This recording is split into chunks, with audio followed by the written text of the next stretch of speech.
জয়গুরু জয়গুরু জয়গুরু। সংস্থানের পক্ষ থেকে সমাগত ভক্তজনের পক্ষ থেকে উদ্যোক্তাদের ধন্যবাদ জ্ঞাপনের এই অনুষ্ঠানে আমি প্রথমে একটি উদ্ধৃতি বলছি, এটা গানটাও আমি পড়ে বলছি। আমরা আরম্ভ করি শেষ করি না, আরম্ভ করি কার্য করি না, যাহা অনুষ্ঠান করি তাহা বিশ্বাস করি না, যাহা বিশ্বাস করি তাহা পালন করি না। ভুরি পরিমাণ বাক্য রচনা করিতে পারি, এই পরিমাণ আত্মত্যাগ করিতে পারি না। আমরা অহংকার দেখাইয়া পরিচিত থাকি, যোগ্যতা লাভের চেষ্টা করি না। আমরা সকল কাজেই পরে প্রত্যাশা করি, পরে ত্রুটি লইয়া আকাশ বাতাস বিলীন করিয়া। ওটা অনুষ্ঠানে যখন শুনছিলাম রাজশ্রী বিরুদ্ধা তিনি সঠিকভাবে বলেছেন, আমরা বিভিন্ন রকম অকারণে সমালোচক হয়ে যায়, নিন্দুক হয়ে যায়। যার জন্য আমাদের প্রার্থনার মধ্যে ভালোবাসে। এই কোন একটা গ্রামে কোন এক রামু কাকা আছে, তিনি বিশ্বে তিনি সবার নিন্দা করতেন, সবাইকে কেটে তার নিমন্ত্রণ হতো, আর বেরিয়ে বলতেন এটা 2 টাকা দিই, এটা 5 টাকা দিই, এটা 7 টাকা।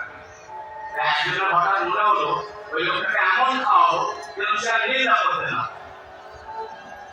গল্পটা আমাদের জানা। এবার তাকে খুব টাকা খাওয়ানো হলো, খাওয়ানোর পর তিনি যখন চলে যাচ্ছে তখন তার হাতে মুখ ছুঁতে দেওয়া হলো এবং বলা হলো রামু কাকা কি হয়েছিল। রামু কাকা তো তার আশ্বাস করছে তাকে নিন্দা করতে হবে। তিনি বললেন হ্যাঁ বাবা ঠিক হয়েছে, তবে কথাটা কি জানো, খুব ভালো আবার ভালো। তো আমি যার উদ্দেশ্যে দিলাম তিনি রবি ঠাকুর, আর যাদের সম্ভবত আরেক ঠাকুর মানে আমাদের ঠাকুর, তার সন্তানদের সম্পর্কে তিনি এই কথা বলেন যে আমরা ধরে নিতে পারি। আমাদের যে স্বার্থপরতা, আমাদের যে ঘনভঙ্গুরতা, আমাদের যে পৌনপরিকতা সব দূর করে দিয়ে এই সম্মেলনে উদ্যোক্তারা যথেষ্ট করেছে। সম্মেলনে আমার কাছে তীর্থ পরিক্রমা, 4 দশকের বেশি সময় ধরে আমি এই তীর্থ পরিক্রমায় মেনে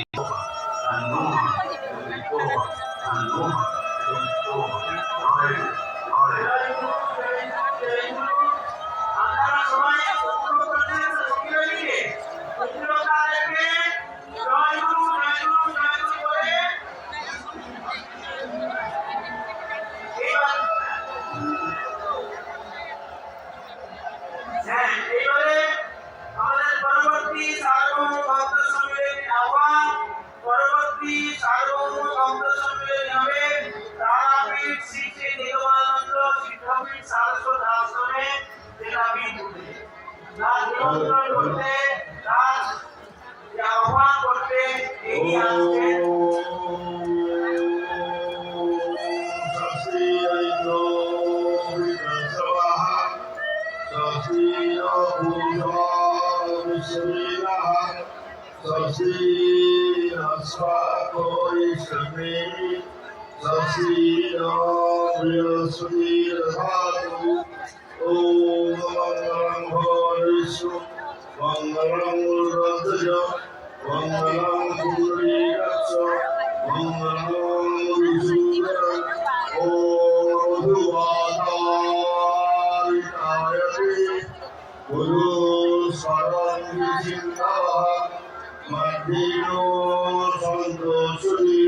কিন্তু যখন খুঁজে পাওয়া